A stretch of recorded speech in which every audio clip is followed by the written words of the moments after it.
se o paciente tiver com essa lesão de ligamento cruzado, por exemplo, ele vai se sentir bem, ele vai voltar ao esporte. Quando ele retorna ao esporte, ele vai jogar de novo, ele, pela falta do ligamento, quando ele for solicitar, o joelho vai falsear, ele vai deslocar e isso pode evoluir levando lesões secundárias. O calor, ele já é para uma lesão mais crônica, né? Uma lesão que já tem um tempo maior, já diminuiu aquele quadro inflamatório, você usa o calor para relaxar, soltar os tecidos. Primeiro você tem que fazer uma história bem feita, o que levou aquele quadro, depois um bom exame clínico. Quando o médico faz isso, você já coloca na tua linha de raciocínio quais são as principais hipóteses. Por exemplo, esse paciente eu acho que ele tem uma hernia de disco, esse paciente eu acho que tem uma lesão de menisco.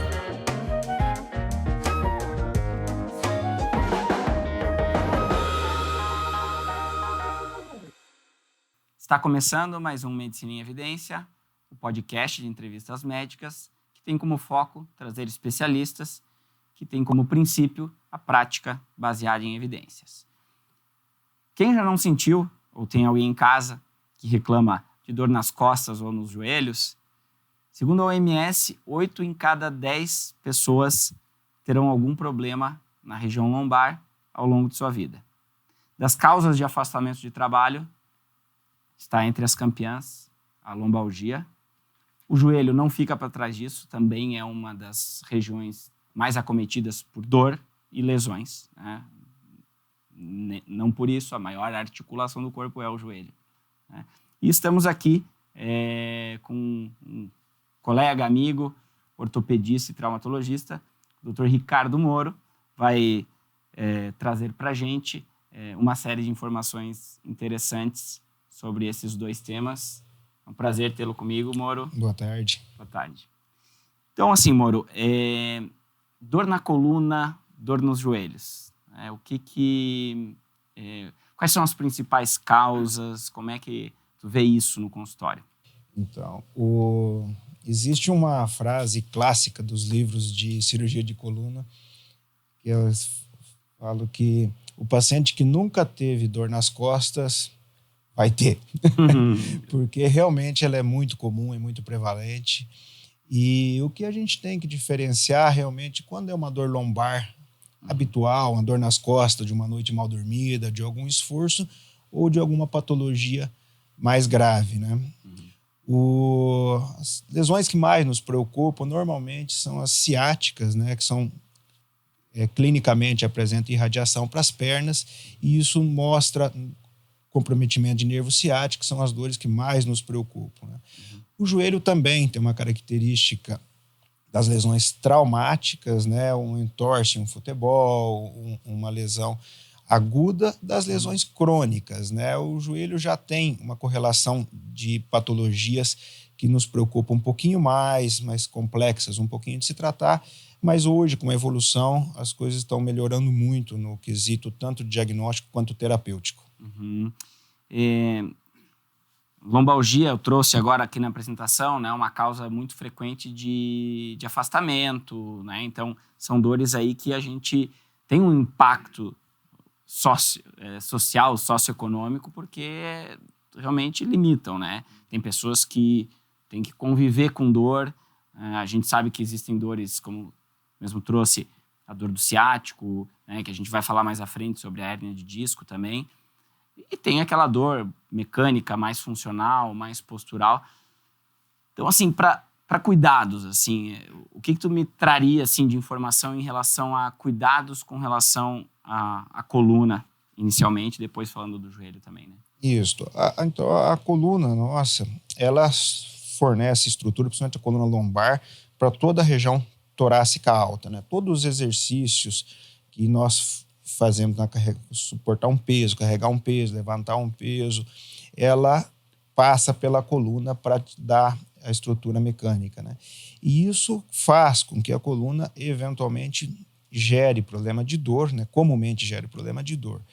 E uma das coisas que a gente trabalha cada vez mais é um fortalecimento da musculatura da coluna, né? Quando você fortalece a tua musculatura, você vai colocar essa carga mais nos teus grupos musculares e poupando um pouco a coluna de todo esse esforço, né? Existe um conceito, um grupo muscular, como nós chamamos de core, C-O-R-E, core. O core é um nome que se dá para todos os músculos que dão suporte para essa musculatura e principalmente para a transmissão de energia, de força, de peso da coluna para a bacia, né? Nós trabalhamos hoje muito, as academias também já estão todas preparadas e acostumadas com esse tipo de trabalho. O fortalecimento do core, né? O fortalecimento do core com o exercício físico, não somente do core, né? A pessoa vai fazer uma academia fazendo todo o fortalecimento. Se nós colocarmos isso ao longo dos anos, por exemplo, você pegar um paciente que tem um quadro de dor lombar, um quadro de uma ciática, e colocarmos uma evolução de uma coluna dessa daqui ao longo, por exemplo, de 15 anos, e colocarmos comparativamente os métodos terapêuticos, com medicamentos, com diversas formas terapêuticas, inclusive com intervenção cirúrgica, quando necessário, o reforço muscular, com foco no reforço do core, ele mostra excelentes resultados e, quando associado a outras formas terapêuticas, o resultado é sempre muito, muito positivo, principalmente a longo prazo. Então, a ideia é realmente de trazer o fortalecimento. A gente imagina, né, só dali da região lombar, mas não, né, de toda uma musculatura, de um cinturão ali para sustentar e ter Justamente. O paciente que tem dor, muitas vezes ele tem medo de fazer um esforço e fazer com que isso piore o quadro de dor dele, né? Porém, o tratamento da dor, principalmente da dor aguda, comumente ela é feita com repouso, medicação, fisioterapia, medidas de terapêuticas para isso, né? Mas após a melhora daquele quadro álgico, do quadro de dor mais severo, o tratamento de fortalecimento, ele é primordial e é um grande divisor de águas para o paciente que vai evoluir bem, para o paciente que vai ter uma melhora clínica pelo tratamento medicamentoso e algum tempo depois ele pode ter uma recidiva ou um quadro de dor crônica atrapalhando a vida dele. Uhum. E assim, de fator de risco, além do, vamos pôr o sedentarismo aqui, né, o próprio envelhecimento, né, o enfraquecimento, o que a gente pode colocar assim como fator de risco para a questão da região da coluna? A genética, aí ela se impõe muito, né? As pessoas que têm uma carga genética acabam tendo uma chance, infelizmente, muito maior de evoluir com problemas relacionados à coluna, como hernia de disco e essas alterações, né? Mas os fatores ambientais também são muito presentes, né? A sobrecarga de esforço físico, né? Atividade de impacto excessiva, trabalhos muitas vezes com atividade de peso sem um fortalecimento adequado, então a musculatura fraca, a coluna está com a musculatura fraca, o peso ele vai sobrecarregar muito a coluna do paciente, gerando aí uma piora dos sintomas do paciente, né? A gestação, ela é a relação dela com a coluna. A gestação é uma situação natural, né? Sim. Mas assim, qual que é a relação da gestação com a coluna? A gestação, ela muda o centro de gravidade da gestante, né? Essa transmissão de peso, a energia que nós comentamos, ela muda relacionada ao crescimento do neném, e isso também é um fator de dor crônica nas gestantes, principalmente em terceiro trimestre, quando o neném já está um pouquinho maior, aumenta o peso e acaba gerando dor lombar. Também alterações hormonais relacionadas às gestantes podem fazer com que ela sofra de dor nas costas, né? Então é bastante comum as gestantes, principalmente de final de gestação, terem queixa de dor nas costas. Mas são problemas benignos também. Quando legal. você trata isso, faz um reforço muscular, você normalmente tem melhora, que você compensa isso daí, fortalecendo a musculatura da gestante. A acupuntura se usa muito, a gente tenta evitar o uso de medicamentos em gestantes sempre que possível, né? Então se trata com a acupuntura também focada no alívio da dor. E após o parto, o nascimento do neném, o paciente logo apresenta melhora clínica, que você tirou o fator peso, o fator causal ali do neném. A mulher acaba sempre tendo aquela questão de carregar o neném no colo também, que muitas vezes continua tendo essa sobrecarga, né? Mas eu acho que o cuidado aí do fortalecimento ali na coluna. E quando a gente fala de joelho, antes trouxe aí que o joelho ele tem uma característica um pouco mais traumática, né? Existem lesões crônicas também, mas assim, o que teria aí de mais relevante, mais comum também no consultório relacionado ao joelho? O joelho, a gente divide ele em 2 grandes grupos, né? As lesões traumáticas e as lesões que nós falamos, a gente tem até um pouco de cuidado de usar esse termo, que o paciente se assusta um pouquinho, mas a literatura acaba colocando dessa forma, são lesões chamadas lesões degenerativas, né? As lesões traumáticas, elas são muito objetivas normalmente. O paciente estava fazendo um esporte, ele sofreu uma torção e estão muito relacionadas às lesões de ligamento, lesões de meniscos, né?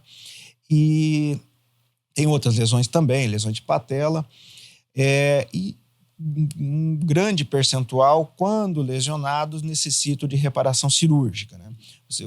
Nesse inteirinho, o carro-chefe é o ligamento cruzado anterior, né? Ele é o que a gente vê os jogadores aí habitualmente rompendo, e a prática esportiva de final de semana, de recreacional, os pacientes acabam sofrendo muita lesão de ligamento cruzado, o que, na sua extensa maioria das vezes, necessitam de reparação cirúrgica, né? Os meniscos também têm essa visão, as lesões traumáticas nos pacientes jovens, né? Nós temos como a rotina, na grande maioria dessas lesões, indicar o tratamento cirúrgico, né? Os meniscos, inclusive, hoje, o conceito de tratamento de lesão meniscal, ele mudou drasticamente, né? Há 20 anos atrás, por exemplo, quando eu fiz a minha subespecialização em cirurgia de joelho, nós removíamos muito os joelhos porque era o conceito daquela época, era a conduta daquela época. As lesões meniscais você removia a parte lesionada desse menisco. Porém, o menisco ele é um amortecedor da nossa articulação, ele ajuda a absorver o impacto durante o teu dia a dia, durante as tuas atividades esportivas, né? E quando você perde um segmento meniscal, a cartilagem acaba ela sofre um impacto maior, uma descarga de peso pela falta do menisco. E isso leva um volume grande de pacientes a alterações da cartilagem após alguns anos. Então, quando a gente faz cirurgia de menisco, tem que cuidar muito, porque o paciente pode apresentar uma melhora clínica por 5, 10 anos, depende do nível de intensidade, depende da lesão que ele sofreu, e após isso ele pode apresentar lesão de cartilagem, né? Devido os estudos evoluírem com o acompanhamento desses pacientes por longos períodos, hoje se mudou muito a conduta, né? Hoje a gente tem como conceito você reparar a lesão meniscal, né? A gente faz pontos, suturas meniscais visando a reparação e não a remoção desse menisco. Isso acaba fazendo com que o paciente necessite de uma cirurgia um pouco maior, uma cirurgia um pouquinho mais chata no quesito de reabilitação. Porém, passado essa fase, cicatrizou o menisco, você vai ter o joelho sem a falta desse mais menisco. Viável, né? Por mais tempo. Uma chance muito menor de evoluir por uma lesão degenerativa no futuro, né? E o outro grande grupo de lesões, então as lesões traumáticas de joelho, que a gente comentou agora, lesões de ligamento cruzado, lesões de menisco, e depois nós temos as lesões degenerativas, que são as artroses normalmente, né? Que já pega um público já de uma idade maior, paciente de 60, 70 anos, né? Que apresentam desgaste de cartilagem, né? Aí também o tratamento clínico dessas lesões hoje evoluíram bastante com drogas, com medicamentos novos que podem oferecer uma melhor recuperação para esses pacientes, um alívio da dor, e as lesões cirúrgicas, os tratamentos cirúrgicos, que nós temos cirurgia chamada osteotomia e as cirurgias de próteses, né, que são feitas hoje rotineiramente, a cirurgia de prótese, também já hoje com resultados muito melhores do que antigamente, pela própria evolução dos materiais cirúrgicos, evolução das técnicas cirúrgicas empregadas pelos médicos, né? Mas assim, dentro de joelho, de coluna também, voltando até um pouquinho, tem aquele tipo de exercício físico que não é recomendado. Obviamente, para coluna, a gente falou bastante do fortalecimento do core, para joelho, né, a questão dos membros inferiores, mas qual tipo de exercício pode fazer mal a longo prazo, aquela coisa que a pessoa faz todo dia e que pode trazer ali um prejuízo no longo prazo? O que nós temos que cuidar muito, eu sempre falo, são os excessos. O excesso nunca ele é bom em qualquer circunstância, não somente na medicina, né? Sim. Então, o excesso, por exemplo, de falta de exercício, que seria o sedentarismo, ele traz uma série de consequências para a nossa saúde, desde problema de colesterol, problema de pressão, de diabetes, e o sistema músculo-esquelético também acaba pagando um preço nisso. Porém, o outro extremo, nós temos que tomar cuidado também, porque ele pode gerar lesões nos pacientes, né? O ideal, que para a grande maioria das pessoas, é o treinamento habitual, aquele treinamento que você vai ganhar um condicionamento, você vai ganhar uma melhora da tua função osteomuscular, mantendo uma saúde boa, né? Você vai fazer um trabalho aeróbico, um trabalho de fortalecimento, com equilíbrio nisso daí. Perfeito. O excesso, que a gente chama, não sei se seria talvez o termo correto, o excesso, né? Mas as pessoas que trabalham no nível mais profissional, elas têm que ter um acompanhamento muito próximo para um nutrólogo, pessoas que vão trabalhar a parte de exercício físico. Sim. Para que você consiga evoluir com uma chance menor de lesão. Que a gente tem que diferenciar, né? Existe o atleta profissional, que a profissão dele é essa, ele vai se expor a uma sobrecarga, tem lá o fisiculturista que vai expor o corpo a um exagero de treino por um motivo profissional, uma escolha, pagando esse preço, né? Mas a população geral, às vezes também sem a informação adequada, às vezes está exagerando de um lado, faltando do outro, e está tendo esse desequilíbrio aí, né? E a gente vê hoje, é muito mais comum, a gente não via tempos atrás, mas as academias de musculação ficaram uma coisa muito mais comum. Academia de musculação, crossfit, a pessoa que treina para um Ironman ou por uma coisa que passou do recreativo para algo quase que profissional ou até mesmo profissional, né? E ali é que eu acho que pode ter ali algum exagero. Então, acho que a mensagem legal é essa mesmo, assim, vou fazer um pouco a mais do que é o habitual só para me condicionar, para ter fortalecimento. Deixa eu me cercar ali de profissionais que entendem disso, que podem me dar um suporte, né? Justamente. Se você sair daquele nível habitual de uma academia, né, você tem que ter um suporte profissional para te orientar. E se você vier em algum momento também apresentar dor, a gente sempre fala o que é a dor, né? A dor é uma resposta do organismo falando que tem alguma coisa ali que não está bem. A maneira que o nosso corpo normalmente nos mostra isso é com dor. Sofreu um quadro de dor lombar, uma dor no joelho, peraí, tem algum problema ali dentro. Nessas situações sempre é bom fazer uma consulta para que seja avaliada se é alguma coisa simples e tranquila, benigna, ou se eventualmente alguma coisa mais séria pode estar acontecendo. E o acompanhamento na academia também é muito importante, né? O acompanhamento de um profissional para orientar a maneira correta de você fazer os teus exercícios, orientar sempre a progressão dos exercícios, postura, de peso, postura, tudo isso aí. Hoje, a pandemia acabou colocando muitos pacientes fazendo exercícios sozinhos, né, olhando vídeos. Isso daí também tem que ter um pouquinho de cuidado, que habitualmente o paciente pode cometer um excesso ou um exercício numa postura inadequada e vir sofrer algum tipo de lesão, né? Nós temos visto isso aí no consultório. Então, tem que ter pelo menos, se não for habitual, mas sempre tem que ter alguém orientando isso daí, né? E foi interessante, assim, trazer essa questão da dor, né? A dor como um limitador. A gente vai fazer lá um treinamento, se eu estou parado ou se eu estou evoluindo em algum tipo de treinamento, eu vou sentir uma dor muscular, uma dor até na coluna. Ela tem prazo de validade, ela vai doer ali 24, 48, às vezes 72 horas depois, e vai passar, e vai ser nítido que é uma dor por um esforço. Óbvio que, cuidados dos excessos, aquilo faz parte, né?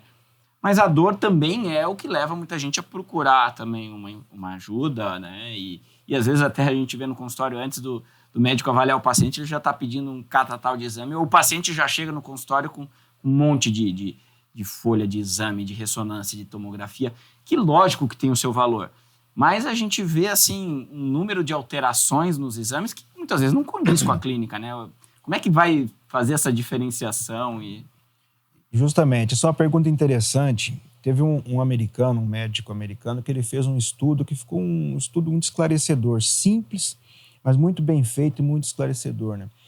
Ele pegou pacientes, se não me engano, na faixa de 40 a 60 anos de idade, não tenho certeza absoluta da idade, e que nunca tiveram problema de coluna. Pacientes que não tinham dor nas costas, não tinham nada, e fez ressonância. Desses pacientes, e se observou o resultado dessas ressonâncias, né? E 80% dessas ressonâncias, dessas imagens, apresentaram alterações no laudo.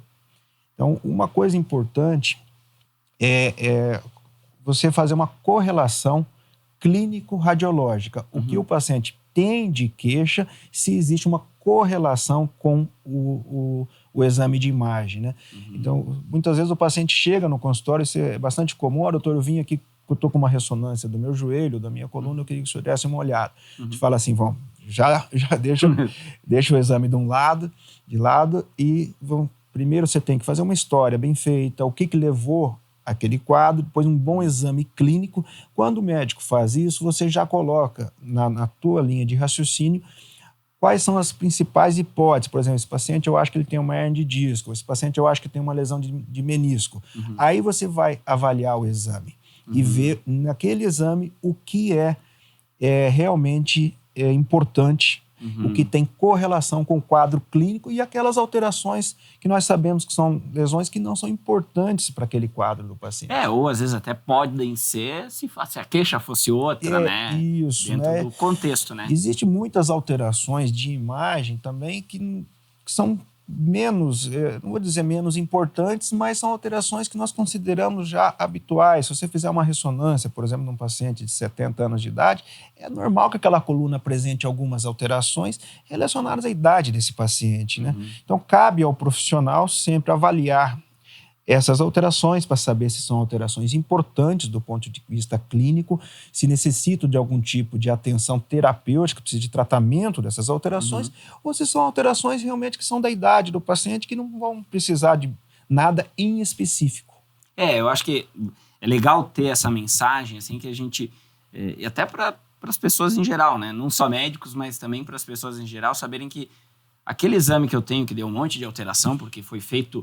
Por que ele foi feito, né? Eu fui fazer esse exame porque eu tinha uma dor, uma queixa, um desvio, tinha algum objetivo, às vezes foi feito na rotina, e saber que muitas daquelas alterações, elas podem não ter relação realmente com um quadro patológico. Como tu mesmo trouxe no começo da entrevista, a grande maioria das dores na coluna, por exemplo, são benignas. Então, vamos trabalhar o quê? Fortalecimento, talvez alguma outra medida profilática, mas não, né? Hoje, com a facilidade dos exames subsidiária, fazer um raio-x, uma tomografia, uma ressonância, isso já, eu diria quase praticamente que faz parte da consulta do médico, né? A média brasileira, por exemplo, é de 3 exames solicitados por consulta médica, independente da especialidade, né? Então, nós hoje procuramos esse recurso pela facilidade de acesso e pela ajuda que ele nos dá, orientando o diagnóstico desse paciente e orientando também a terapêutica, a conduta que você vai fazer com que esse paciente... Então, os exames hoje nós utilizamos rotineiramente, cada vez mais, e eles vieram realmente para melhorar a qualidade do diagnóstico médico, vieram para melhorar a qualidade do tratamento que nós vamos oferecer aos nossos pacientes. Porém, tem que cuidar com realmente que nós estamos discutindo aqui, o resultado, o laudo desse exame. É comum o paciente pegar um laudo, o primeiro local que ele pegou esse exame, ele vai na internet e vai ler. Quando ele faz isso, comumente ele se assusta, porque a internet, grande maioria das vezes, relacionadas a esses problemas de saúde, ela mostra um lado pior, o lado mais grave de cada lesão, né? Então o paciente, doutor, eu tô com tal, muitas vezes são coisas mais simples, né, de menos gravidade, que com o tratamento vai oferecer, deve normalmente evoluir com um quadro de melhora clínica, né? Então sempre pegar os exames, discutir com o profissional que solicitou o exame, mostrar para o médico, e ele vai saber orientar o que é realmente alguma patologia mais grave, que necessite de uma atenção maior, ou o que é apenas o que nós colocamos como achado de imagem, que é uma lesão que não tem relação, que não tem gravidade, que só está ali porque está ali habitualmente na idade daquele paciente, no perfil clínico daquele paciente, mas não tem uma relação com o problema e não vai também oferecer alguma complicação, alguma sequela futura para esse paciente. E às vezes é que nem estava naquele estudo, né? O paciente é assintomático, ele passa a se assustar porque apareceu uma lesão ali, mas ela não tinha repercussão clínica. Então, ter esse tipo de cuidado que o exame ele tem que ser complementar, como o nome já diz, né? Isso, a consulta, né, médica, a parte clínica, ela é ainda a nossa maior ferramenta, né? A maior ferramenta. O exame clínico do paciente, né, a história acolhida do paciente, o que levou aquele processo que trouxe o paciente ao consultório de dor ou o problema que ele relata, um exame clínico, o exame ele é subsidiário, ele vem a complementar a tua consulta para que você ofereça o tratamento ao teu paciente. Assim, Moro, para trazer um negócio um pouco mais para prática de dia a dia, uma coisa até mais simples, mas é aquela coisa do conselho mesmo. A gente tem muita lesão aguda, dia a dia, dei um entorse, dei um mau jeito. Na coluna tem aquela ideia, põe uma bolsa de água quente no joelho, põe uma sacola de gelo. Qual que é a diferença, assim, de tratar uma lesão com calor, com gelo? Qual que é a recomendação? O joelho, normalmente nos quadros agudos, sejam eles traumáticos ou não, por um esforço, né, ele faz um quadro de dor e isso faz uma reação inflamatória. Nessas situações, nós trabalhamos com gelo. Inchaço. Fez um quadro agudo, o gelo, né? O cuidado que você tem que fazer sempre. O gelo, ele é como o calor, ele pode queimar, né? Então, nós nunca utilizamos o gelo direto na nossa pele. Sempre tem que ter uma proteção, né? E uma toalha úmida, isso funciona muito bem. Eu gosto de trabalhar com meus pacientes com gelo mesmo. Peço para o paciente comprar no supermercado aquele fardo de gelo, coloca diretamente numa sacola, numa toalha úmida, diretamente na região afetada, seja no joelho, no tornozelo, né?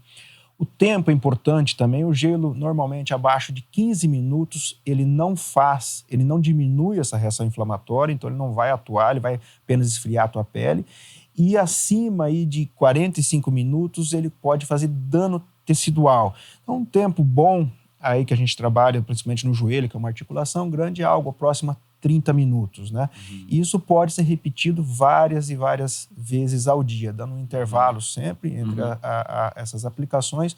O gelo é um forte aliado nas lesões agudas. Em pós-operatório, nós utilizamos muito gelo, né? E o calor, ele já é para uma lesão mais crônica, né? Uma lesão que já tem um tempo maior, já diminuiu aquele quadro inflamatório, você usa o calor para relaxar, soltar os tecidos, já com uma visão diferente. A coluna, a gente utiliza menos gelo, né? Pela profundidade da coluna e as lesões musculares. A coluna tem um suporte muscular muito grande, muito volumoso, né? A gente trabalha com calor na coluna, né? Mas as articulações periféricas, um tornozelo, um punho, um ombro, um joelho, nós trabalhamos muito mais com gelo.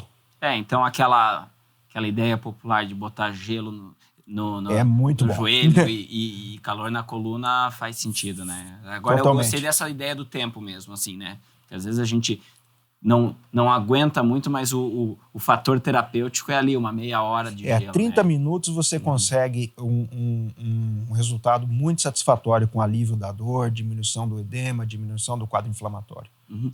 No começo ali da entrevista, tu trouxe uma informação de que a maioria das lesões de coluna são realmente benignas, né, de cunho aí inflamatório agudo, mas que vão acabar melhorando com medidas de repouso e tudo mais. Mas tem aquela questão mais grave, a hérnia de disco, o ciático, então aquela dor que tem irradiação para a perna, ela já é uma dor que preocupa um pouco mais. O que seria assim, a hérnia de disco? Né? Como que a gente vai fazer esse tipo de diagnóstico?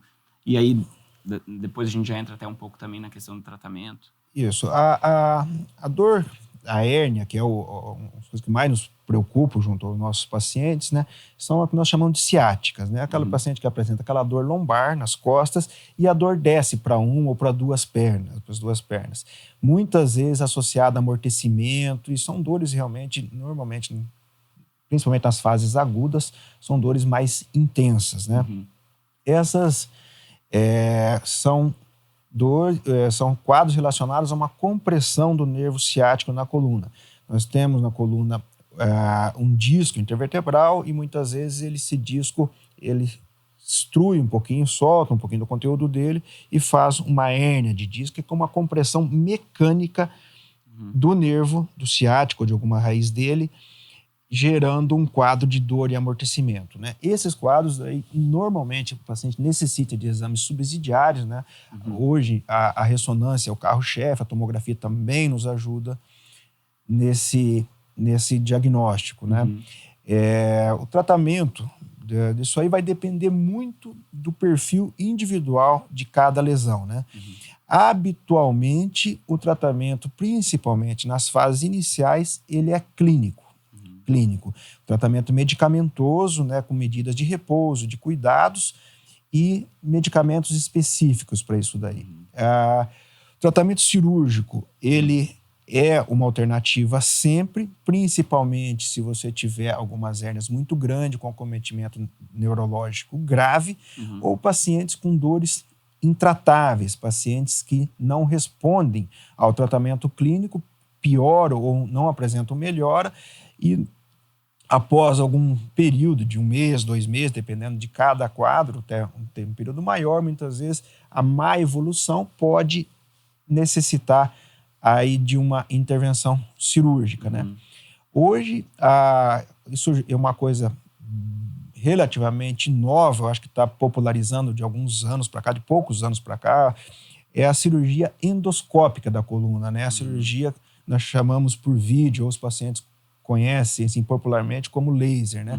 Que o cirurgião faz a remoção da hérnia por vídeo. Você entra com uma câmera de vídeo na coluna do paciente, remove a hérnia. É um procedimento hoje já que está popularizando. São procedimentos que nós colocamos como ambulatoriais. O paciente vai de manhã para o hospital, faz esse procedimento, né? Ele é pouco agressivo e seguro, e final da tarde esse paciente vai embora. Então, isso está mudando um pouco o conceito do tratamento da hérnia. Muitas vezes aquele paciente que tem uma hérnia pequena, um quadro leve, você vai tratar ele clinicamente. Mas, de repente, o paciente que herniou, fez um volume herniário muito grande, que está extremamente sintomático, ou o paciente que muitas vezes não pode ou não quer ficar um período grande afastado, ele prefere um tratamento um pouco mais intervencionista, porém com resultado de curto espaço de tempo. Então, hoje a gente tem já indicado mais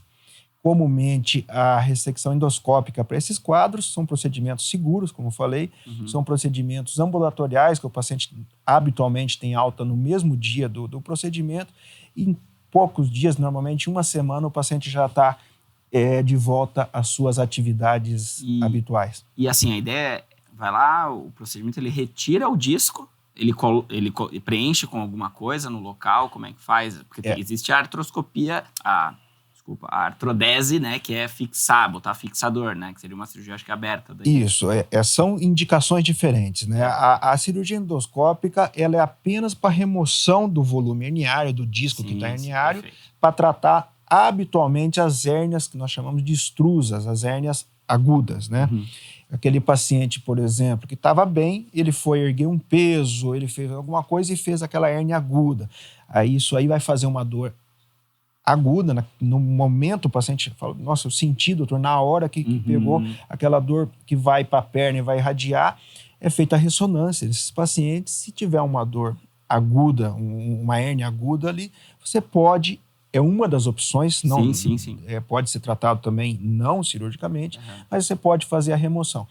Já a artrodese é uma cirurgia totalmente diferente, né? São pacientes que têm um quadro de dor lombar associada, aquelas dores crônicas na coluna, que o paciente tratou muitas vezes por um período e não teve uma resolução dos seus problemas, associado daí à ciática, a dor nas costas, a dor lombar, é feita a cirurgia habitual. Daí é uma cirurgia aberta, cirurgia clássica, e são colocados ali parafusos, pinos para fixação dessa coluna. E nesse mesmo ato, se o paciente tiver uma hérnia, também já é removida aí de forma aberta. Uma cirurgia, são conceitos totalmente diferentes para casos diferentes. E quando a gente vai para joelho, assim, a gente também, quando a gente fala lesão traumática, esporte, a gente sempre ouve o jogador de futebol que operou o joelho. Para o cidadão comum, né? Quando é que estaria indicado um procedimento cirúrgico, alguma situação que realmente pode precisar aí, né, de uma intervenção? A lesão mais comum do joelho no esporte é a lesão do ligamento cruzado, né? Ele é a lesão mais comum e habitualmente você precisa de cirurgia, né? Uma coisa que tem que cuidar, que a gente vê isso no dia a dia clínico, né? O ligamento cruzado, ele faz, quando o paciente sofre a lesão, um quadro agudo, o joelho incha, fica com derrame, o paciente fica mancando por alguns dias e esse quadro de dor, ele vai melhorando aí no intervalo de 3 a 4 semanas e normalmente melhora 100% da dor. O paciente fala, doutor, não sinto mais nada no meu joelho. Por quê? Porque o ligamento cruzado, ele só dói na fase aguda. Após esse período álgico, inflamatório aí de 3 a 4 semanas, o paciente não sente mais dor, ele não sente mais aquele joelho preso pelo edema. E o que o ligamento cruzado faz, ele gera instabilidade. Ele deixa o joelho, num linguajar mais assim, frouxo, os falseios. Isso tem que tomar cuidado, porque se o paciente tiver com essa lesão de ligamento cruzado, por exemplo, ele vai se sentir bem, ele vai voltar ao esporte. Quando ele retorna ao esporte, ele vai jogar de novo, ele, pela falta do ligamento, quando ele for solicitar, o joelho vai falsear, ele vai deslocar e isso pode evoluir levando lesões secundárias, ele pode fazer lesões de menisco e cartilagem. Então, o ligamento cruzado tem que cuidar esse fato, que ele faz um quadro de dor aguda e melhora. E isso engana o paciente. Então, sempre que você sofrer algum tipo de lesão, tem que aguda, com dor, com derrame, tem que procurar o médico para que ele avalie. Se for necessário, ele vai lhe pedir uma ressonância para ver se houve alguma lesão secundária a esse trauma que necessite tratamento ou se foi apenas uma torção, uma entorse benigna. Sim. E além de joelho, a gente ouve de menisco, a própria artrose, que muitas vezes pode indicar também, né, uma cirurgia de Isso. A cirurgia já de menisco e ligamento, hoje a gente faz ela 100% por vídeo, né? Já é muito raro nós intervirmos em menisco, em ligamento, da forma tradicional da cirurgia aberta, né? Ela foi a origem da cirurgia de joelho, foram todas cirurgias abertas, mas com o advento da artroscopia, que é a cirurgia por vídeo, né, você oferece uma cirurgia muito mais segura, uma cirurgia muito mais precisa, com um índice de agressão cirúrgica muito menor e um índice de complicação também menor e retorno mais rápido às atividades. Então, hoje a cirurgia de menisco e ligamento, praticamente isso já é uma coisa generalizada, todos os médicos fazem isso aí, cirurgias por vídeo, né? Você tem que individualizar essas lesões, por exemplo, ligamento cruzado, né? A gente conversou agora, ele habitualmente é cirúrgico. Existe espaço para o tratamento de uma lesão de ligamento cruzado não cirúrgica? Existe, né? Tem pacientes que você acaba não operando, paciente com uma demanda mais baixa de esporte, um paciente mais sedentário, um paciente que não almeja retornar a um esporte de alta demanda, uma pessoa, doutor, eu só faço uma academia, eu só faço uma caminhada, ando de bicicleta, uma atividade mais leve, você pode conduzir um paciente desse a um tratamento não cirúrgico também, né? Explicando para ele quais são os limites que ele tem que cuidar para que não sofra uma lesão, um falseio no joelho. E não é o habitual, principalmente em pacientes jovens, esse perfil de tratamento, né? Mas um paciente, muitas vezes, mais sedentário, um paciente de uma idade um pouco maior, a gente trata também clinicamente. Interessante. E dentro, assim, de suplemento, aí talvez até mais preventivo do que curativo, mas até me surpreendeu que no começo comentou que até de forma curativa hoje tem algumas coisas que funcionam. A gente ouve muito, né? Desde a época da condroitina, glucosamina, hoje tem o colágeno e uma série de suplementos, até mesmo que atuam na parte muscular e não só na parte articular e esquelética. O que disso tudo funciona? O que disso tudo é válido? Isso também não é barato, então, né, para a pessoa estar investindo nisso. Quando que vale a pena, quando que não vale? Hoje a bola da vez, que a gente utiliza muito, e popularmente também os pacientes, muitas vezes já vêm ao consultório utilizando o colágeno, o C2, né?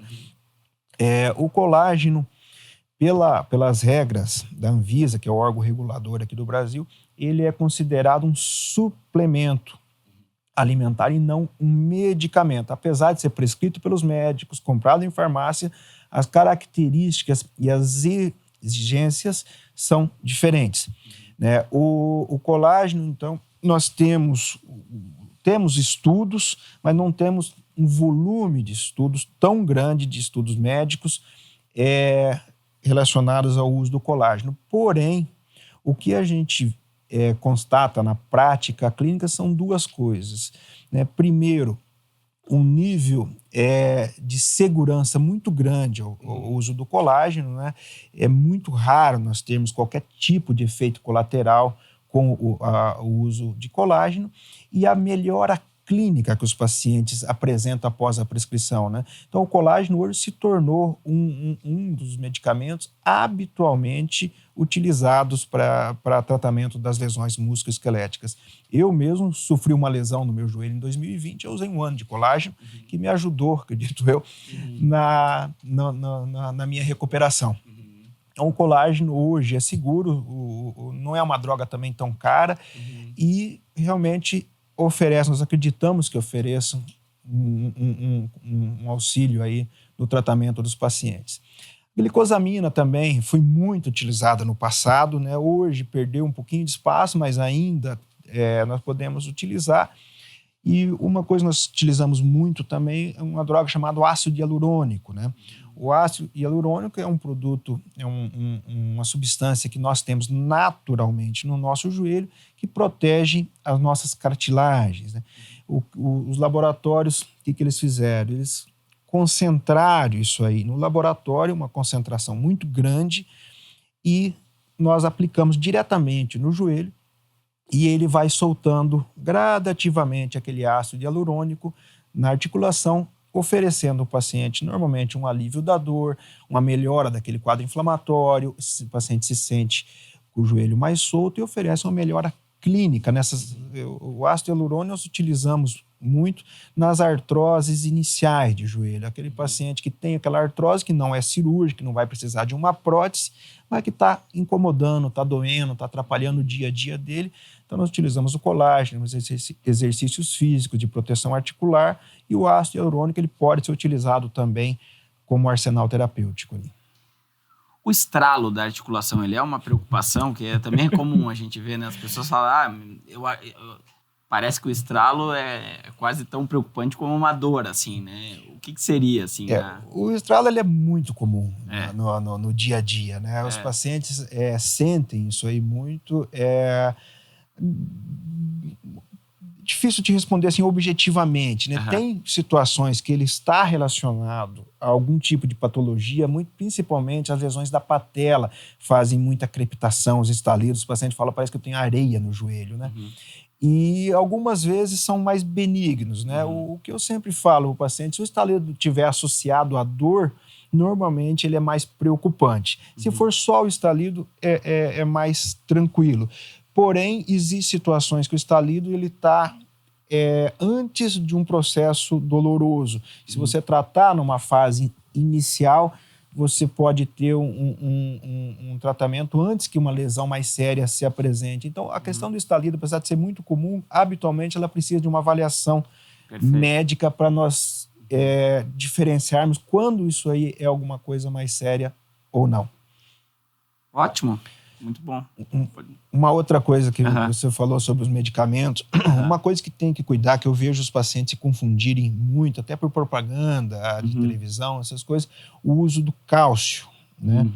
O cálcio, ele é um medicamento que nós utilizamos para osteoporose. A osteoporose é um problema que dá nos ossos, fazendo que um osso fique mais fraco e que pode gerar uma fratura. Perfeito. E essa fratura pode trazer complicações clínicas ao paciente, né? E o problema que nós temos nas nossas articulações, nós chamamos de artrose, que é lesão da cartilagem. Então, a osteoporose é um problema no osso e a artrose é um problema na cartilagem que dá em articulação. São problemas totalmente distintos, diferentes, que habitualmente os pacientes se confundem. Então, a osteoporose é um problema que muitas vezes não dá dor, o paciente não sente, é uma doença silenciosa, que é diagnosticada por um exame chamado densitometria, que necessita de tratamento com cálcio e outros medicamentos associados. E a lesão de cartilagem, que é a lesão da cartilagem, as artroses, não se tratam com cálcio. O cálcio não ajuda nisso daí.